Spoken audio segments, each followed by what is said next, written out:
Boa tarde a todos. Primeiramente, muito obrigado por estarem aí para ouvir esse papo.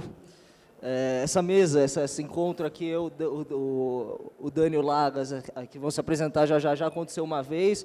O Rodrigo agora está trazendo um monte de coisa nova para a gente. Foi super legal quando rolou na Semana ABC, surgiram questões super bacanas sobre a produção em si, sobre o desenvolvimento de um set de filmagem 360, questões relevantes à produção, foi muito rico. E a gente espera que seja muito legal hoje de novo. Vou pedir, bom, primeiramente, meu nome é Pedro Tejada, eu trabalho como diretor de fotografia atualmente, mas muito pouco tempo atrás eu trabalhava como supervisor de efeito na O2 Filmes, onde com o Lagas a gente desenvolveu o departamento de 360 e realidades imersivas. Laganaro. Meu nome é Ricardo Laganaro, eu sou diretor na O2 Filmes. Como o Tejada falou, a gente trabalhou bastante aí, a gente ficou 3 anos desenvolvendo um projeto para um domo no Museu do Amanhã, que foi inaugurado no fim do ano passado. Então a gente acabou tendo um tempo aí de estudar narrativa imersiva bem grande, um projeto que foi um grande protótipo, e isso acabou servindo para a gente montar na casa toda a estrutura para pensar isso, e isso acabou trazendo outros trabalhos que a gente vai mostrar daqui a pouquinho, um videozinho que fala um pouco disso, e eu espero que a gente tenha alguma coisa boa aí para falar para vocês. Muito obrigado. Bom, boa tarde. Já é tarde já, né? Então, tá bom. Boa tarde. Meu nome é Rodrigo Cerqueira. Eu sou diretor de realidade virtual da Panograma. Eu trabalho com vídeo imersivo, vídeo em realidade virtual desde 2010. Vamos falar um pouco mais sobre a Panograma, vamos passar rapidamente uma contextualização sobre o que a empresa faz. E aí a gente está trazendo umas novidades aí para vocês desse mundo de criação de conteúdo audiovisual para a realidade virtual. Boa tarde a todos, meu nome é Daniel Sasso. Meu background é todo de pós-produção de cinema e de uns 2 anos para cá eu acabei me envolvendo com game, realidade virtual, todas essas novas mídias, e isso foi uma coisa chamando a outra. A gente desenvolveu alguns projetos já bacanas, uns que deram muito certo, que ainda não saíram, mas hoje estou aqui para compartilhar toda a experiência de produzir audiovisual com vocês aqui. Bom, eu vou começar dando uma introduçãozinha bem rapidinha aqui sobre o que me diz respeito, que é uma questão mais técnica, que acho que vai dar uma base depois para eles discutirem muito a respeito de como a gente cria conteúdo. Uma coisa que eu acho super importante, para quem não está tão dentro desse universo, é diferenciar vídeo 360 de VR. Ambos são experiências imersivas, mas o vídeo 360 é, em certa instância, limitado.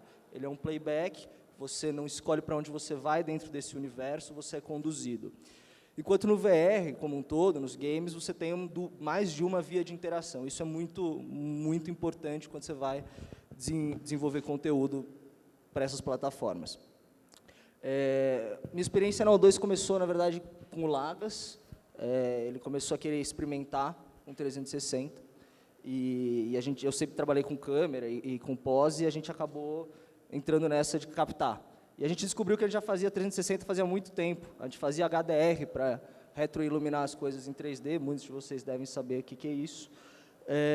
E a gente fazia, na verdade, fotos esféricas. A gente não fazia vídeo, a gente usava uma cabeça nodal, uma câmera still, e a gente usava essa cabeça nodal por um simples motivo. Ela é uma cabeça que, quando você gira a câmera com o setup apropriado, você acaba não tendo paralaxe entre as imagens que são formadas. Paralaxe é uma palavra que vai permear o 360, a produção, sempre vai ser uma dor de cabeça, sempre está muito ligado a budget.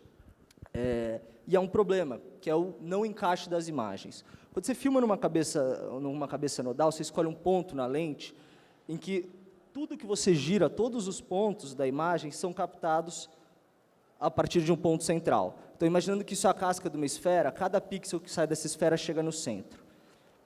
E quando a gente vai fazer isso com uma câmera de verdade, na prática, é impossível. Ou seja, a primeira premissa, o 360, quando a gente, independente de sejam 2 câmeras, 3 câmeras, 6 câmeras, as imagens não colam. A gente vai ter que usar da pós-produção para fazer a coisa funcionar. Por premissa, não funciona. Então a gente acaba indo para um setup, que vocês devem ter visto aí fora já, uma coisa mais ou menos assim, onde as câmeras estão tangenciando uma esfera. Isso gera problemas. As imagens não encaixam. Então, isso aqui é um exemplo de um relatório lá do O2 que a gente fez do São Paulo Fashion Week, indicando todos os problemas que teriam que ser corrigidos em pós. A O2 é uma empresa de publicidade, então tem uma expectativa muito alta no resultado final. Então, a gente tinha que acabar limpando isso em diversas cenas. Eu vou deixar agora, então, basicamente, o que eu queria dizer para vocês, antes deles começarem a parte mais interessante, é um meio que a gente está limitado pela técnica. Os próprios devices de captação e pós-produção que a gente tem ainda não são perfeitos. A mídia, para você chegar no resultado final, você depende de questões técnicas. E essa é a grande jogada desse novo meio e de produzir para esse novo meio. Boa. Que o Pedro falou, eu sou um diretor, eu não sou um cara tão técnico que nem ele, mas eu sempre falo que a gente tem um tripé, né, quando a gente vai fazer um conteúdo. A gente tem a parte técnica, a gente tem a parte narrativa, de linguagem, né, como que a gente vai explorar o conteúdo que a gente vai fazer, que é o terceiro pé desse tripé. Conteúdo, narrativa e técnica. O problema da técnica é que a tecnologia, quando ela tem uma característica engraçada, né, que quando ela está funcionando, ela se torna invisível. E a gente só percebe a tecnologia, em geral, em duas situações. Quando ela quebra ou quando ela é nova. Quando ela quebra, é uma merda, é ruim. E quando ela é nova, ela assusta muito, em geral. E se você pegar 100 anos atrás, quando inventaram o cinema, os caras não eram cineastas, eles eram os cientistas inventores loucos, né? Eles eram caras que estavam inventando uma máquina. E aí, por conta dessa invenção, eles começaram a produzir coisa, e demorou 20 anos para vir os primeiros caras que iam começar a deixar de fazer registros e começar a pensar em história, começar a pensar, de fato, num conteúdo. E, para isso, começou a se inventar uma linguagem. E, quando você fala de linguagem, você está estabelecendo um pacto entre o criador e quem recebe essa mensagem. E aí você tem que começar a fazer esse caminho de duas vias, de fazer alguma coisa que as pessoas entendam, a partir do momento que as pessoas entendem o que é isso, você começa a conseguir desenvolver essa linguagem e fazer isso avançar. Então, no cinema, no começo, quando tinha um simples corte, as pessoas achavam que era mágica, né? Então, você tinha um cara como Méliès, que foi um dos primeiros cineastas de verdade, tentando fazer coisas com conteúdo interessante. Ele era um mágico e ele brincava de ilusionismo no cinema simplesmente com um corte, porque as pessoas não sabiam ler um corte. Elas viam uma pessoa ali, a pessoa sumia, mágica. Depois, isso começou a se desenvolver e isso virou uma linguagem. As pessoas começaram a entender que quando corta de um plano geral e vai para um close, a pessoa não ficou gigante, simplesmente você chegou mais perto dela, né? E aí, a gente começou a trabalhar com isso, que nem a gente estava comentando antes, e o Pedro falou, no projeto do Museu da Manhã. E nesse projeto, quando a gente começou a lidar com ele, a gente caiu na bobagem de menosprezar e esquecer, no começo dele, no primeiro ano, da técnica, para pensar no conteúdo. Então, a gente começou a estudar muito o que seria o conteúdo. O filme é a entrada do Museu do Amanhã, e ele conta um pouco da criação do universo. Então, em 8 minutos, uma viagem num domo imersivo que vai contar como aconteceu o universo, não como um planetário, aquela coisa de 14 milhões de anos, não. Era mais uma coisa como uma viagem de uma montanha-russa da Disney, assim. E a gente não sabia, a gente achou que estava lidando muito mais com uma projeção mapeada. Ah, é um filme numa tela louca ali, meio curva. E a gente ficou 1 ano e meio patinando, porque... Agora é óbvio, mas a gente não sabia como funcionava a técnica que ia influenciar o que a gente ia pôr no conteúdo e aí, principalmente, entender qual era a linguagem e a narrativa que a gente ia fazer isso funcionar. E aí a coisa só funcionou quando a gente entrou em contato com o Rift, com o óculos. Na época ainda era o DK1, primeiro modelo que saiu, e a hora que a gente botou o óculos na cara, a gente tem um departamento grande de pós-produção, de computação gráfica na O2, a gente falou, uau, a gente tem como agora fazer um domo virtual, entrar dentro dele e testar o que a gente está fazendo de fato. E aí a gente começou a brincar com isso. E aí a gente reescreveu o roteiro inteiro. E aí a gente viu que como ia fazer o projeto andar de verdade, as coisas andaram. Então eu queria mostrar um vídeo bem curto do que a gente já fez lá.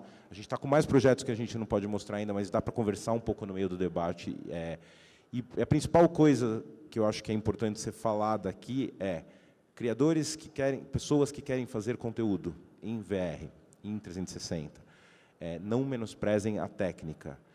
Os cineastas de hoje podem menosprezar a técnica porque por 50 anos ela ficou sendo desenvolvida a ponto de ficar invisível. E aí você só precisa pensar em narrativa e linguagem. A gente não. A gente tem que saber. Então, por mais que eu não seja um técnico, que nem o Tejada, eu tenho que entender tudo que eu posso para pensar como eu vou criar um roteiro. Senão, vai dar trave. E aí a gente pode contar, acho que, de vários casos que a gente mesmo passou, outros, do quanto fica difícil quando você não leva isso em conta e vai tentando fazer. Você toca, Gil, por favor.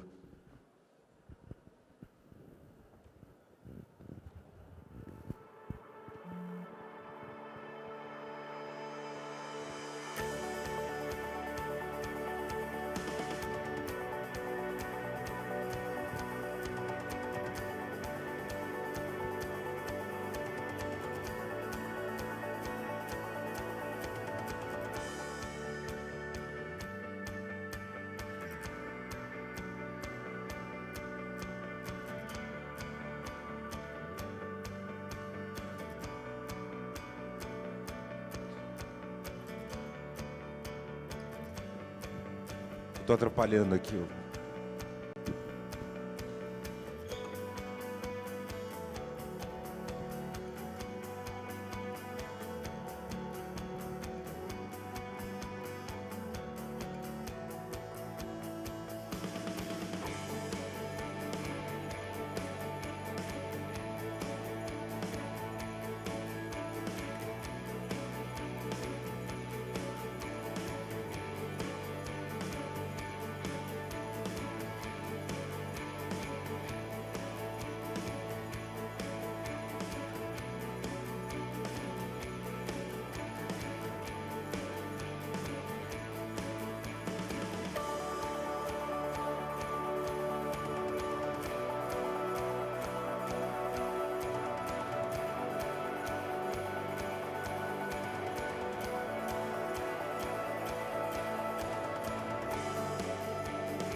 Valeu. Então, vamos passar. Então, agora eu vou passar a bola para o Rodrigo falar um pouquinho, aí depois a gente começar a conversar mais. Valeu. Bom, primeiro, parabéns. Acho que eu estou nesse mercado já desde 2010. E em 2010, realidade virtual era muito mais virtual do que hoje. Era algo que, sei lá, as agências de publicidade utilizavam como um gimmick mesmo para alguns clientes. Eu queria perguntar, quantos de vocês já tiveram experiência em realidade virtual aqui? Levanta a mão para mim, por favor. Ok, então eu assumo que a maioria de vocês sabe o que é realidade virtual. Ok. Estamos aí? Bom, eu vou passar bem rapidamente, porque como a maioria de vocês já sabem o que é isso, eu vou partir para o que mais importa. Bem no início, como a gente estava falando, realidade virtual era um gimmick, e era só isso. Mas, na realidade, o que a gente quer fazer com realidade virtual é transformar o mundo, ou nos colocar no mundo que não existe, ou pelo menos que a gente não pode estar ali naquele momento.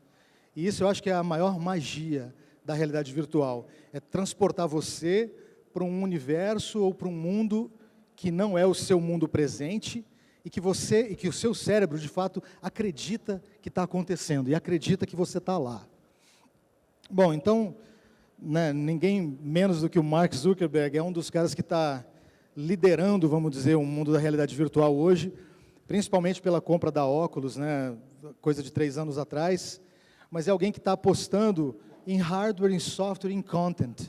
Porque para fazer realidade virtual, como vocês mesmos já disseram, você tem que dominar isso tudo. Você tem que dominar a técnica de hardware, você tem que dominar a técnica de software e tem que dominar o conteúdo. Mesmo que você não seja um criador de hardware, nem mesmo que você não seja um criador de app. Você precisa saber o que está acontecendo para entender as limitações, para entender a parte técnica, para entender qual é o seu arsenal de ferramentas, vamos dizer assim. Essa indústria, bom, acho que várias pessoas já falaram sobre isso, mas é uma indústria que vai valer muito. Hoje já é uma indústria que está valendo 8 bilhões de dólares. Daqui a 4 anos, 35, daqui a 6 anos, 150 bilhões de dólares. Isso que o mercado prediz.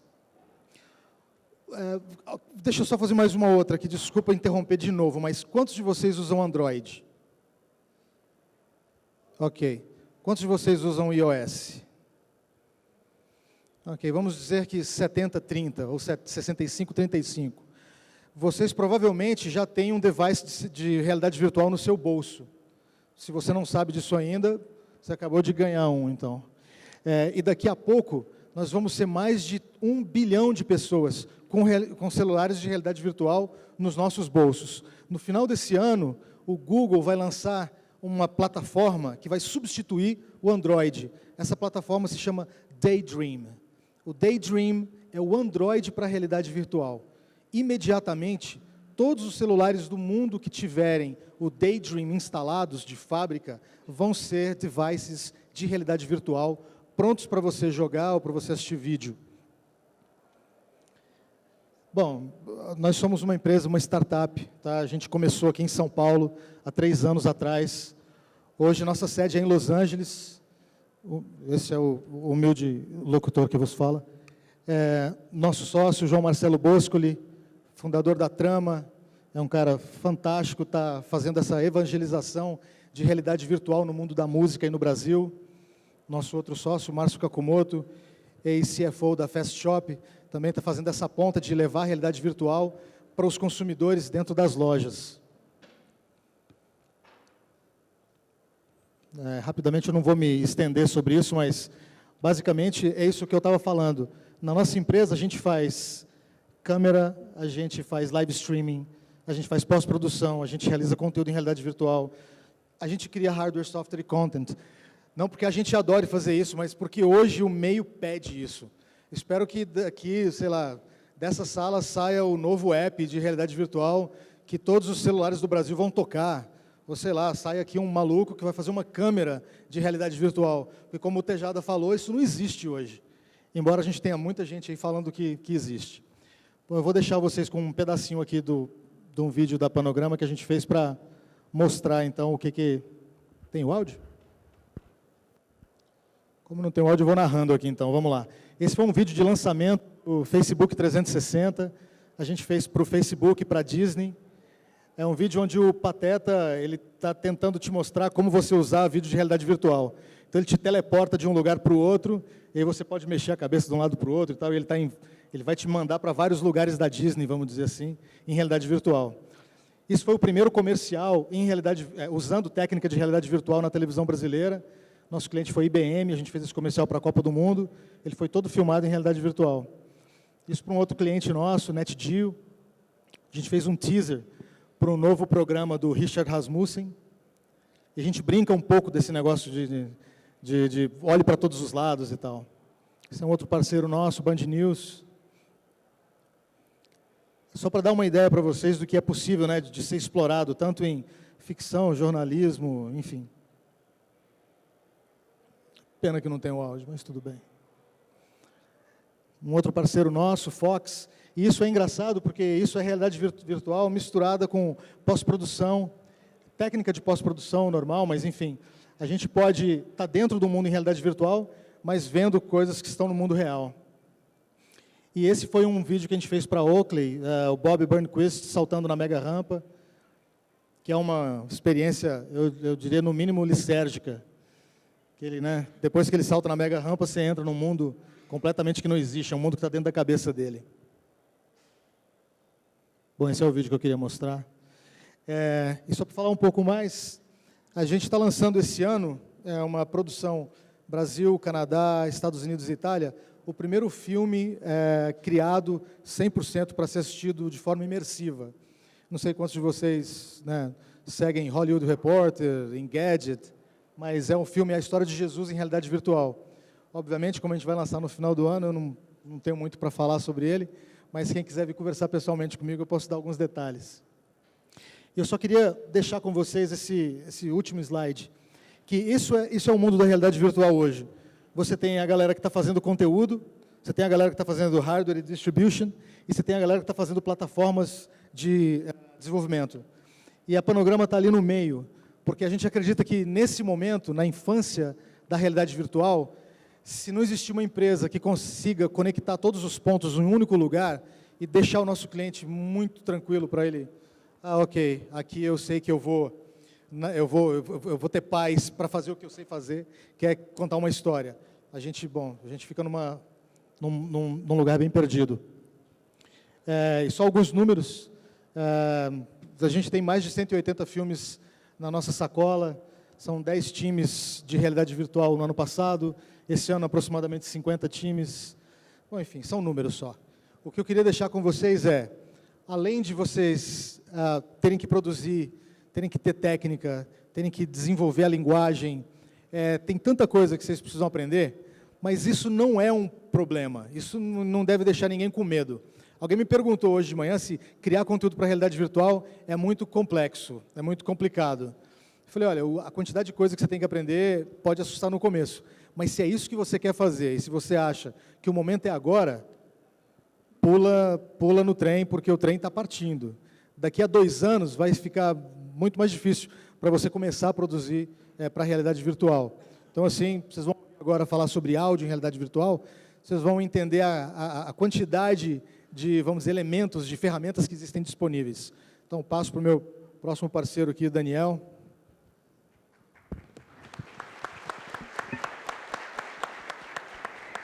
Bom, acho bacana estar aqui no meio de tanta gente importante, profissional, e vendo eles falarem assim as coisas com paixão, assim, eu fico até assim, puxa, me sinto parte desse grupo e parece até que tipo o VR é como se fosse uma droga, assim. Então eu vou sugerir que da próxima vez que a gente se apresentar prazer, eu sou o Daniel, sou usuário de VR há 2 anos e estou tentando continuar usando.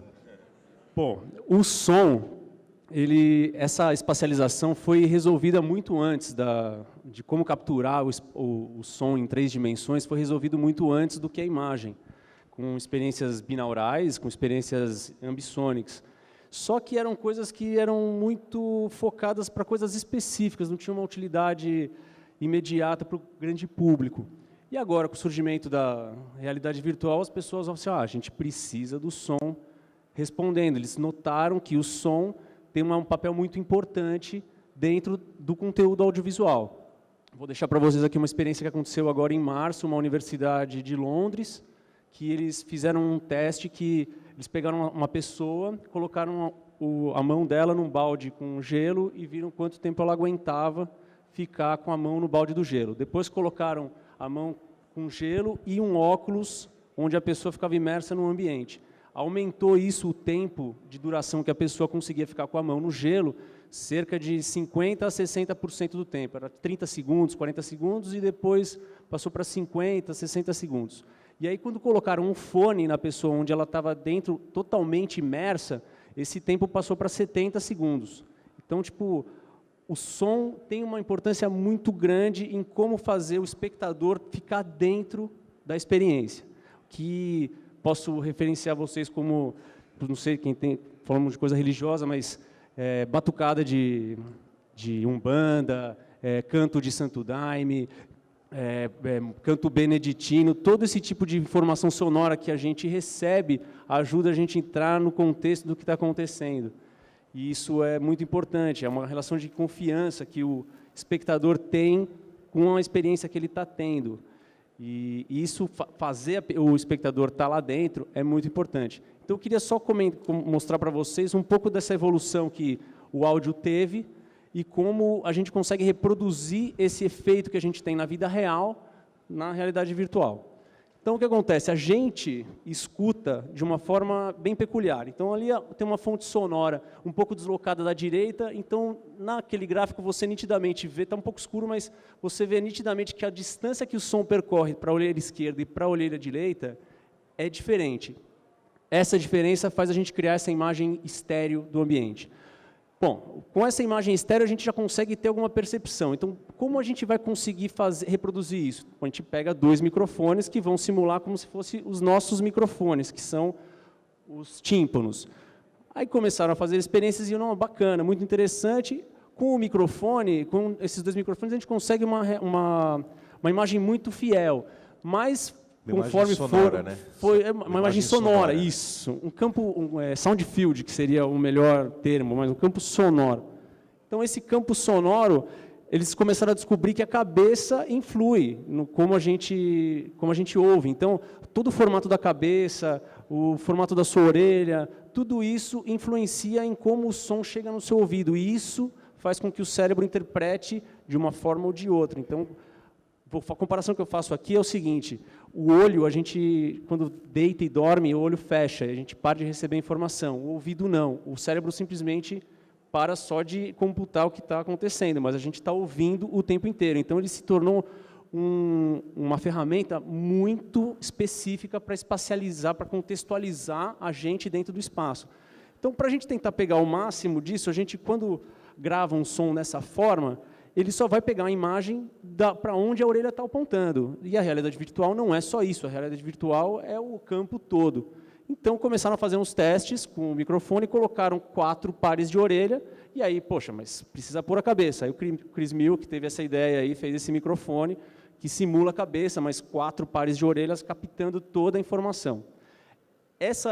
Esse tipo de captação ainda é usado, algumas plataformas ainda usam esse tipo de transformação, de áudio captado, que é um quad binaural. A plataforma da Samsung ainda usa isso.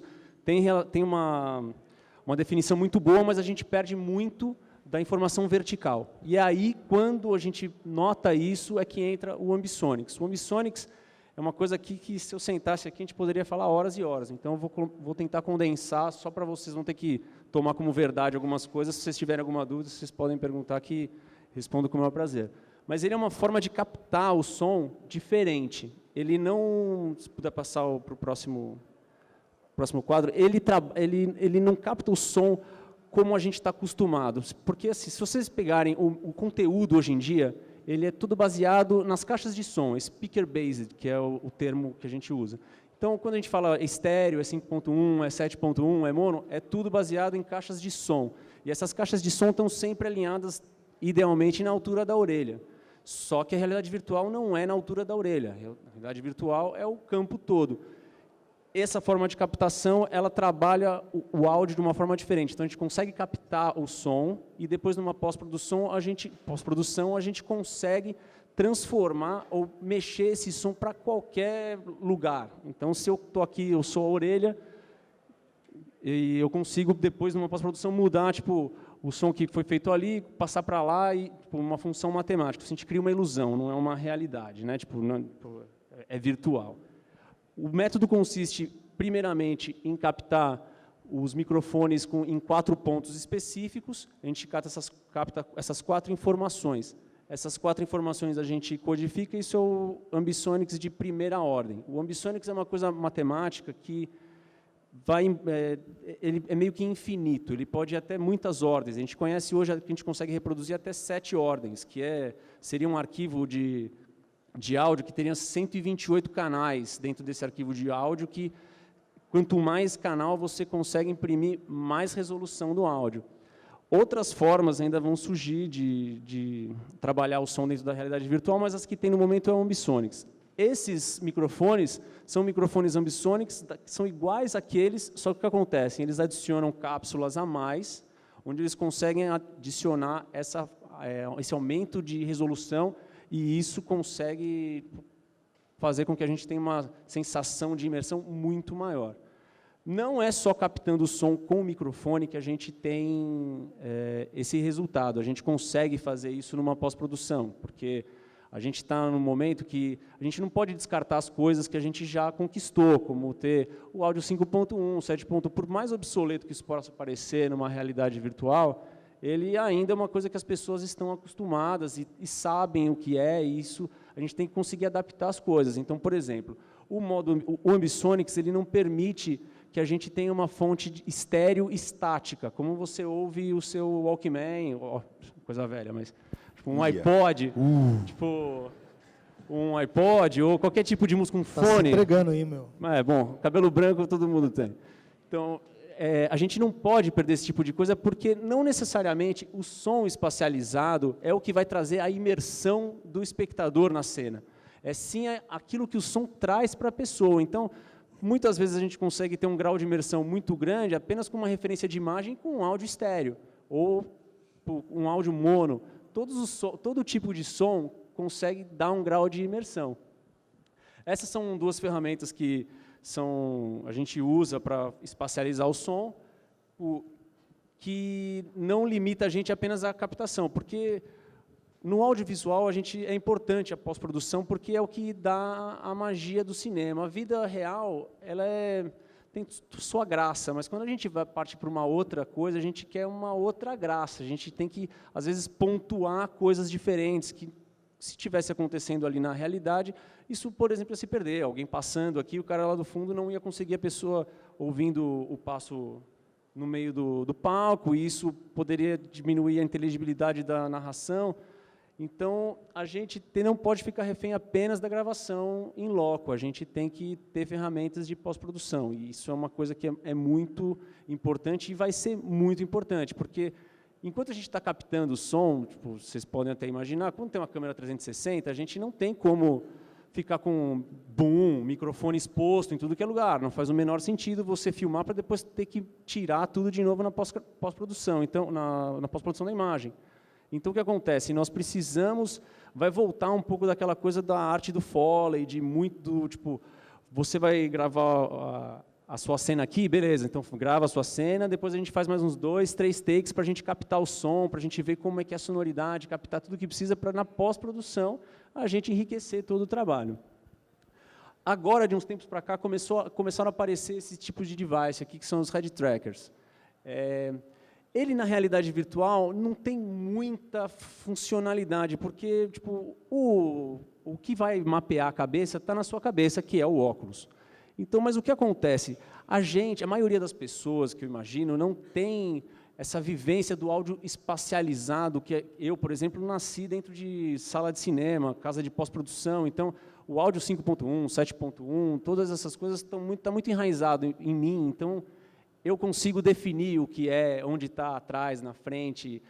E o que está acontecendo? Com esses dispositivos, você consegue transmitir essa espacialidade do conteúdo que tem atual, por exemplo, um Netflix que transmite o áudio em 5.1, mas você está vendo ali no seu iPad ou na sua TV, se você coloca esse device no seu fone e pluga isso através de um aplicativo, ele vai pegar esse 5.1 e vai mostrar para você o 5.1 no fone. Então, ele vai espacializar o som e não vai espacializar a imagem. O quão útil é isso? A utilidade disso é que é o seguinte, a gente precisa se acostumar a ouvir o áudio espacializado. Como todos eles disseram aqui, as limitações técnicas ainda existem, e para a gente tirar o máximo disso, a gente precisa saber bem da técnica. Então, o que acontece? Você ensinando o espectador a como as coisas soam, isso vai ajudar na expectativa que ele vai criar de uma outra experiência que tem o áudio posicional. Então, o que eu digo, eu não sou o cara que fica ali mexendo o botão no volume, é o meu sócio, o Toco. Eu sempre fico falando para o Toco assim, pô, Toco, eu sei que você está reclamando que dá uma mexida no som, não tem aquele brilho bonito, mas você tem que entender que a gente está no momento do VHS, da realidade virtual. A gente já está acostumado com a alta resolução, 4K, 18K, um monte de K, só que a gente ainda no VR não tem isso. Então, a gente fica um pouco decepcionado de não ter essa qualidade que a gente está acostumado. Mas isso é uma coisa que tipo, vai acontecer imediatamente daqui, sei lá, meses. Então, perdão, desculpa. Ok. Então, esses devices ajudam a educar o espectador.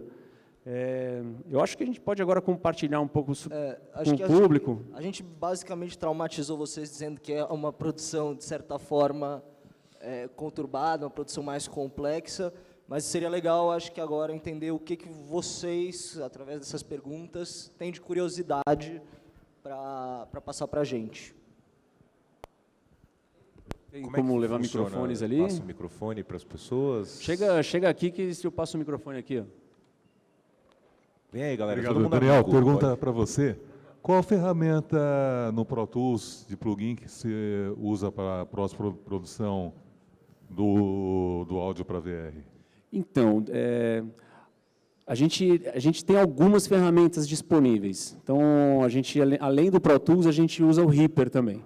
Que o Pro Tools ele é bem speaker-based. Ele tem um máximo de canais, apenas 8 canais. E o Reaper é uma coisa um pouco mais... Ele trabalha o áudio um pouco diferente. Então, a gente consegue ter ordens maiores, por exemplo, de Ambisonics. Mas as ferramentas que tem, a gente usa o kit de Ambisonics do Trond Lossius, que é um estudante, agora ele faz isso, ele é um estudioso do Ambisonics, ele criou uma ferramenta que é um plugin, e tem o Facebook Workstation, que tinha uma empresa, eles criaram um modelo de como espacializar o som, aí o Facebook foi lá e comprou e eles disponibilizaram para todo mundo. Onde o áudio vai ser... A plataforma final que o seu produto vai influencia muito, porque existem limitações nas plataformas. Então, se você quer mandar para o Facebook, você tem que fazer de um jeito, se você quer fazer para o YouTube, você tem que fazer de outro jeito, se você quer fechar um aplicativo, você tem que fazer de outro jeito. Mas, basicamente, a gente usa o Pro Tools e o Reaper e essas duas ferramentas, o Ambisonic Toolkit e o Spatial Workstation do Facebook. Spatial Workstation. Workstation. Obrigado. Próximo. O pessoal vai passando o microfone aí. Opa, tudo bem. Referente a conseguir uma qualidade melhor de som para quando você está escutando, seja filme, seja jogos. Os fones que aparecem aí são fones que são muito caros. E esses aparelhos que fazem essa adaptação, imagino que não devem ser tão caros. O que eu quero saber é o seguinte, eu conseguiria com um fone razoável, não ruim, com um aparelho desse, ter uma qualidade boa, ou você acha que o fone de ouvido influencia muito nisso? Posso responder essa? Pode. Vou me intrometer no seu. Tem um projeto que o Google e a GoPro lançaram recentemente, chamado Odyssey, que é uma câmera que filma 8K por 8K por olho. Então, é uma câmera que filma estéreo, 360 graus, e eles têm, já está uma câmera preparada, com os metadados preparados, para receber som Ambisound, ou Spatial Sound. A gente usa nessa câmera o H2N, que é um device da Zoom, que custa $40. Então, sim, existem opções mais baratas, mas quanto mais barato for, mais trabalho na pós você vai ter, porque como o Daniel falou, você vai ter que colocar foley, você vai ter que criar som, você tem mais trabalho. Então, eles são mais em conta, justamente, a gente usa para criar trilhas. Então, você cria a trilha base com ele, e em cima da trilha base você vem com 8 microfones, com 10 microfones, e aí você cresce o som, mas ele já dá uma boa ideia. Só complementar Sim, é assim, eu particularmente acho que a próxima evolução de som vai ser justamente quando a gente conseguir medir a nossa cabeça e a gente medir o nosso HRTF. Então, qualquer fone, até fone in-ear, se você colocar nessas experiências de YouTube, você vai ter a espacialização. Só que o que faz a gente sentir a espacialização é justamente a especificidade da nossa cabeça. Então, a partir do momento que a gente conseguir, por exemplo, ir lá no Fast Shop e comprar o fone, e falar assim, beleza, esse fone aqui é meu. Ok, o seu fone, então o senhor entra ali naquela câmera ali, ele vai medir você e ele vai já implementar o HRTF no seu fone, que tem uma resposta flat, que ele não dá nenhuma coloração no som. Então, esse, para mim, é o próximo passo que vai fazer melhorar muito, muito a qualidade das coisas. Qualquer fone que você tiver, sendo ele tipo, do mais barato até o mais caro, você vai conseguir perceber essa espacialização. Você não vai ter a definição, ou o fone que você comprou que é de game, que ele dá uma realçada de grave. Você vai ter algumas coisas que são características de fone, mas a espacialização você consegue ter em todos eles. Tem uma pessoa atrás de você. Tem uma pessoa atrás de você. Pronto, obrigado. Eu tenho duas perguntas. O meu nome é Francisco Almendra, do Estúdio Co. E a primeira pergunta, só para continuar no track do áudio aqui, para depois a gente passar para outra coisa, é ainda com headphone. Saiu esse OSIC, lá o Kickstarter, né? Então, se você puder falar um pouquinho mais sobre essas formas, tipo que a gente está trabalhando som de uma forma mais sofisticada e esses caminhos à frente. O que você tem aí de perspectiva sobre isso? E, por outro lado, também, o lado mais da filmagem em si, eu estava curioso e queria saber a perspectiva de vocês em relação a, por exemplo, esses rigs grandes que a gente está fazendo a 3D computacional, né? Então, tipo, os Odysseys, os Jumps da vida, que não tem em cima e embaixo, que a gente tem que fazer aquela gambiarra para cima e para baixo. Queria escutar o que vocês acham sobre esses caminhos à frente e como a gente pode, qual a melhor forma hoje em dia de filmar para fazer 3D, se é o computacional ou se aqueles lado a lado já geraram alguma coisa boa para vocês nesse sentido. Responde aí você primeiro, eu pego a par da câmera. O OSIC que você comentou, ele nada mais é do que esse fone com um head tracker embutido, só que a grande característica, que é o diferencial dele, é que o fone ele tem 4 drivers dentro, que eles, pelas experiências que eles fizeram, tem sons que a gente não ouve, mas a gente sente. E esses 4 drivers é o que pode fazer, por exemplo, quando tem um terremoto e dá aquela vibrada, tipo, quando vibra a orelha é o que faz o resto do corpo vibrar. Então, eu acho que, eu particularmente não vejo como uma solução muito fantástica, porque a gente fica refém de um produto.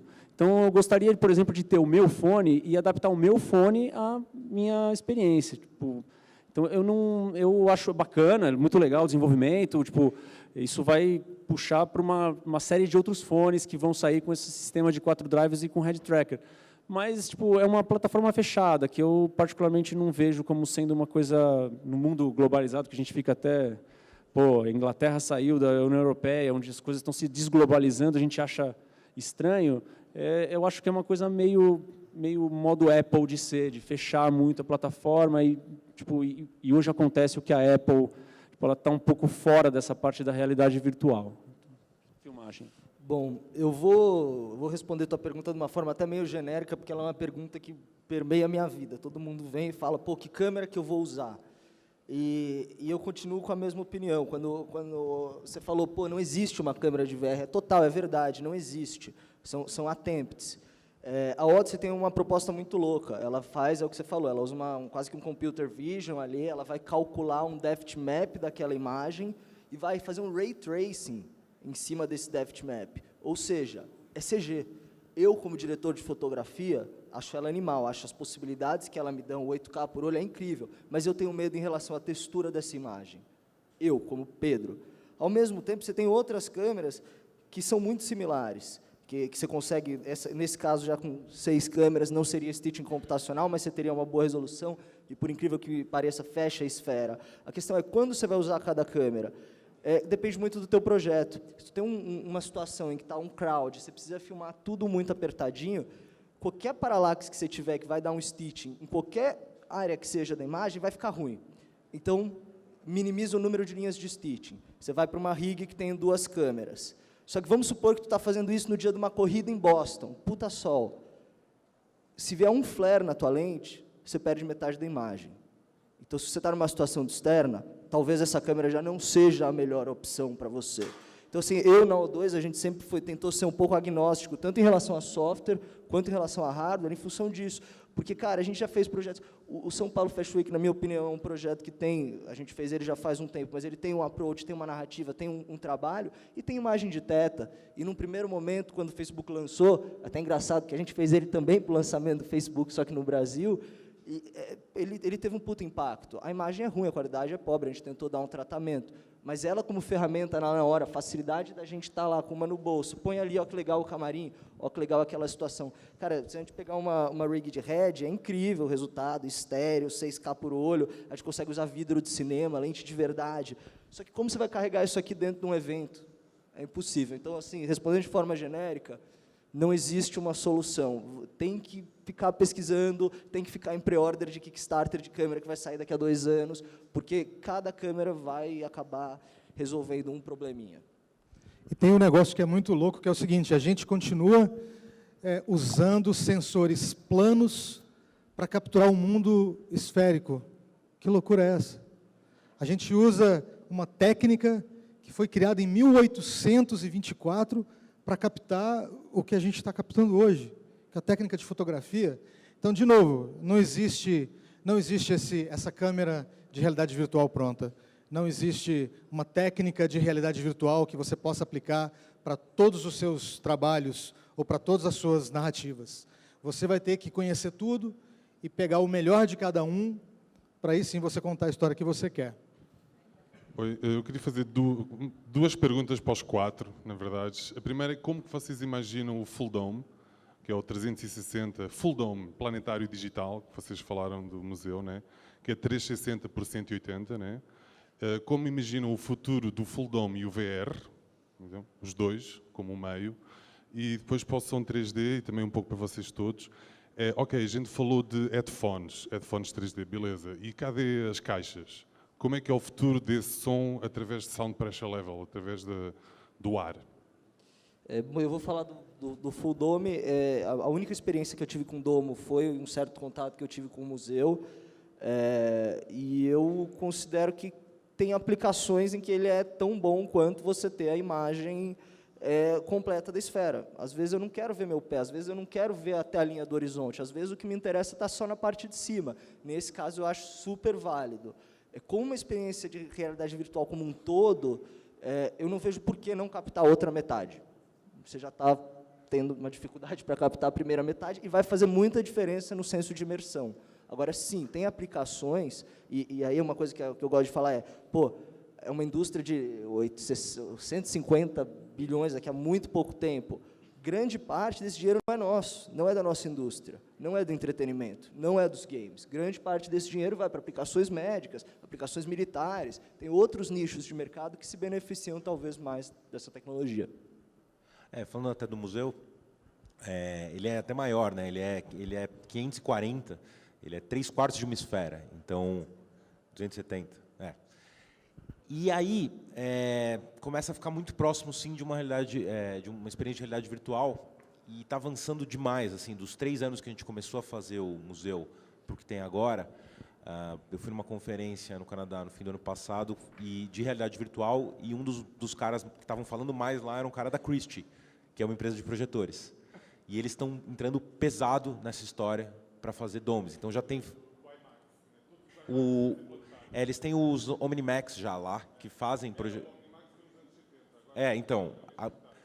E eles estão, por exemplo, já tem festivais de domos no mundo, né? Que bom saber, vamos falar então.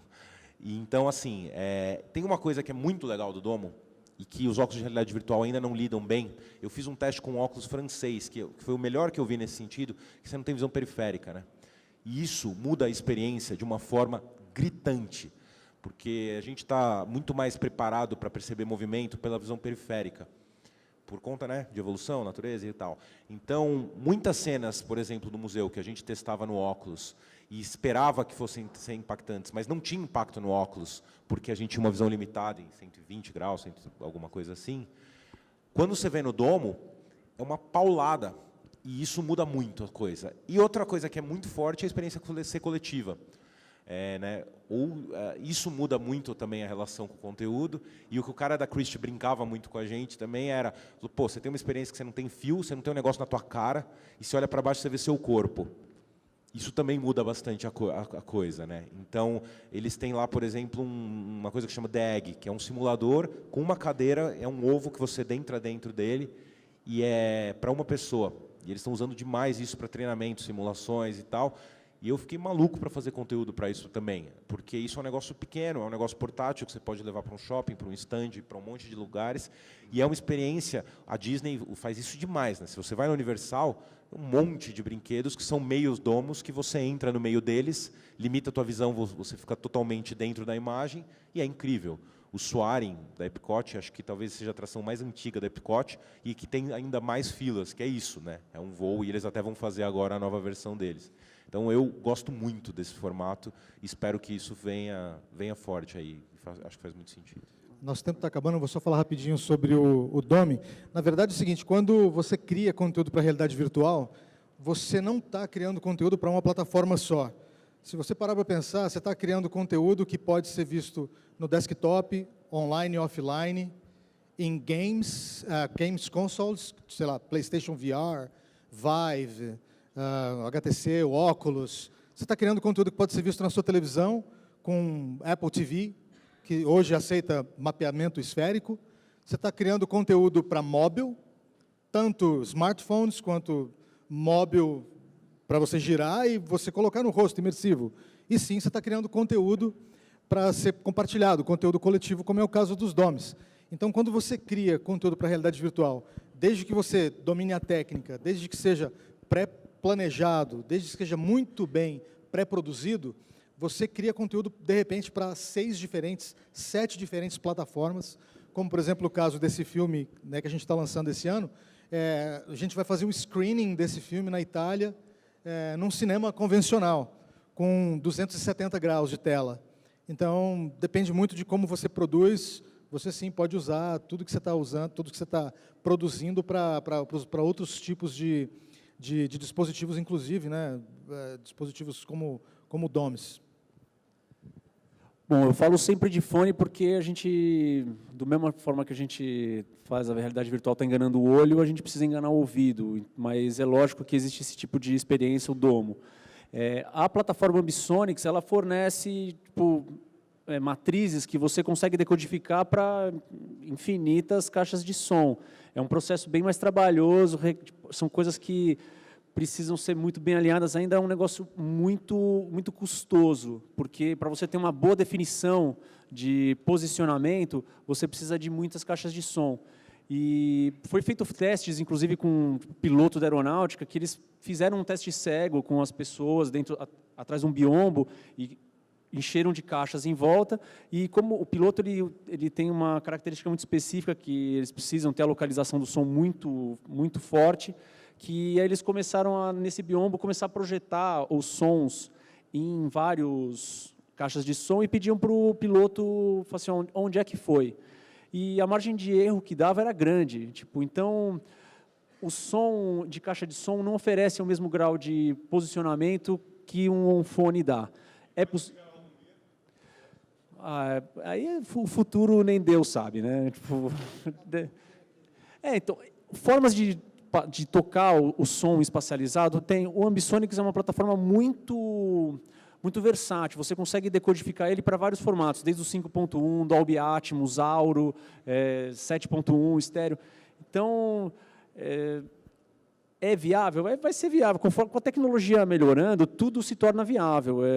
Só que é uma coisa trabalhosa. Você imagina, por exemplo, você está num domo e colocar, sei lá, 50 caixas de som só num nível, e você tem que preencher o domo inteiro. Então, sei lá, 200 caixas de som para você ter o domo funcionando. E aí, fica aquela coisa, se queima uma, como isso vai afetar o posicionamento, a sensação da posição da pessoa.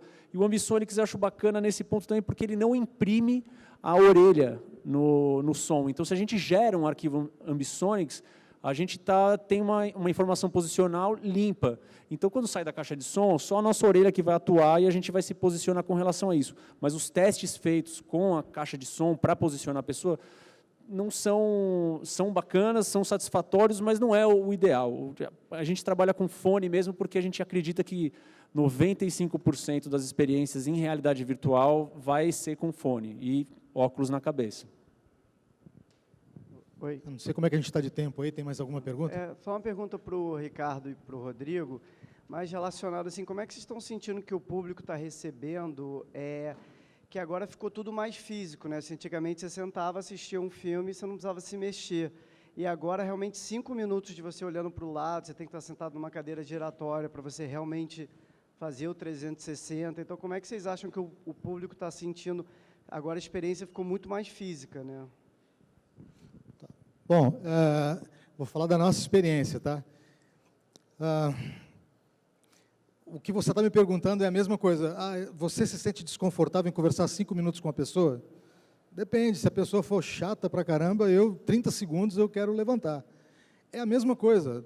Quando você está filmando para a realidade virtual, você está colocando a pessoa num ambiente por algum tempo. Se aquele ambiente, se aquela história, se for tudo engraçado, se for tudo bacana, se for tudo divertido, ou se for tudo super excitante, obviamente você vai ficar ali o tempo que você conseguir aguentar. Você deu um exemplo ótimo disso, né? De colocar a máscara de mergulho. Eu vi um longa em VR que fizeram lá fora, não tão pensado, acho que como que vocês vão fazer, e tinha 90 minutos, e você bota o óculos, e eu lembrei de quando eu vou mergulhar, porque eu não sou mergulhador, então eu pego às vezes o snorkel e boto, e aquele negócio, eu entro no mar, água no nariz, não sei o quê, mas dá 5 minutos, você esquece, e você vai para aquele mundo, e é legal pra caramba. Então, eu comparei bastante com isso, e foi um pouco o que aconteceu com o óculos. Mas respondendo um pouco do que você falou, para mim tem a ver bastante com o que ele falou, a história da troca. A troca tem que ser boa o suficiente para valer a pena você ficar girando. Se não for legal o suficiente, a pessoa esquece do conteúdo e pensa em ficar girando. Eu ando muito reticente com isso, porque, para mim, as pessoas confundem muito a coisa da imersão com a coisa de poder olhar para todos os lados. Vocês estão aqui há 1 hora só olhando para frente, e vocês estão imersos. Porque vocês tinham um porquê. Não é porque vocês podem olhar para todo lado que vai ter um cara que vai sair correndo, sentar e ficar olhando para a parede lá, né? Porque não faz sentido. Então, eu acho que cada vez mais a gente tem que pensar em como explorar a narrativa e a coisa, pensando na imersão como um contexto que te coloca mais dentro daquela situação, do que algo que te obriga a ficar virando para todos os lados só porque você pode olhar para todos os lados, porque até aí você faz perder a força da coisa, né? Então, se o conteúdo é longo, você não sabe, você não tem controle como as pessoas vão estar, né? Se elas vão estar vendo isso num ônibus, se elas vão estar vendo isso num avião, se elas vão estar vendo de pé em casa pelado, ou se elas vão estar vendo isso no trabalho. Então, eu acho que tem que ser bem ponderado o quanto você quer que a pessoa gire ou não, e se for, aí a troca tem que ser legal pra caramba, para valer a pena.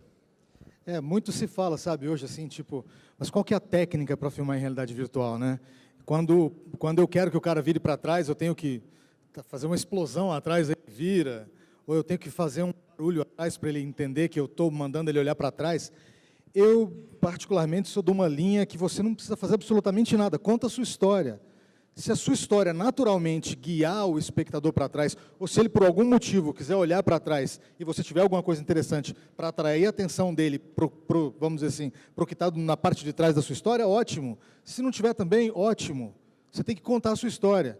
Na minha linha, pelo menos, foi muito claro nesse filme que a gente fez, várias vezes, né? Eu fui o diretor de realidade virtual do filme e tinha um diretor tradicional do filme. E muitas vezes o diretor estava inseguro com uma cena. Ele falava, eu não sei como é que essa cena vai funcionar em realidade virtual. Você pode me falar? Eu falei, claro, vem cá. Onde a câmera vai ficar? Aqui? Eu pegava ele e colocava no lugar da câmera. Eu falava, olha para todos os lados. É assim que o seu espectador vai ver. Ele falou, não, mas não é possível. E a lente, e a distorção, e a geometria. Eu falei, fica tranquilo que essa é a parte nossa. É assim que o seu espectador vai ver. É isso que você quer passar? Não, eu queria uma coisa mais íntima. Tá, qual mais íntimo? Não sei se vocês estão... É um jogo de nave espacial. Então, tipo, o conforto é uma coisa que acho que a partir do momento que você está imerso, ele some. Tipo, você não se preocupa mais com aquilo na sua cabeça. Então, a gente está a serviço da história. É esse que a gente tem que entender. E só para fechar uma coisa assim, que eu falei da história de não virar, tem uma balança que é bem importante de se pensar, que é narrativa versus interatividade. Ainda é muito difícil equilibrar para ter as duas coisas no alto. Então, depende muito de entender o que você quer falar. Se o conteúdo é mais importante, se a narrativa como história como dramaturgia, mais importante, quanto mais você fizer a pessoa virar, mais vai ser difícil ela prestar atenção nisso e não nela mesma, no corpo dela e no que ela está fazendo.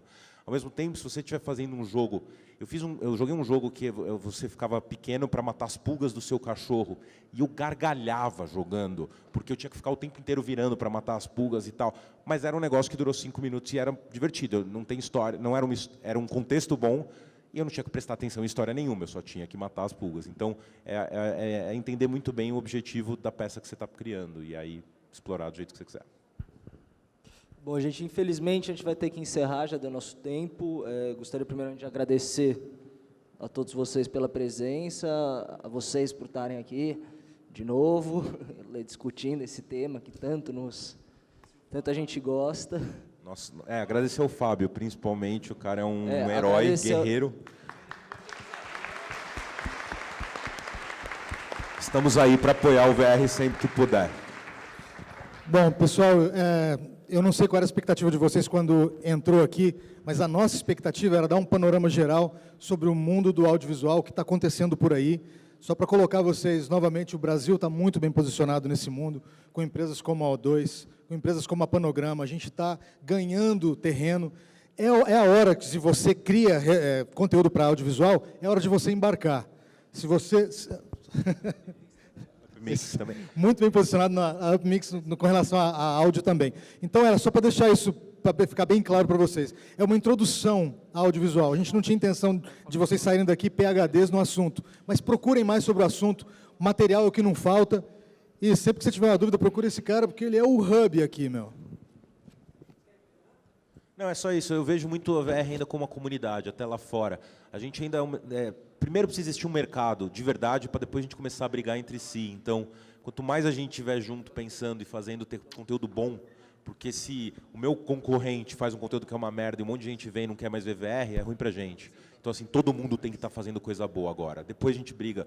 E então vamos conversar, vamos trocar e vamos fazer o mercado como se existir para depois a gente pensar em cada um pegar o teu, né?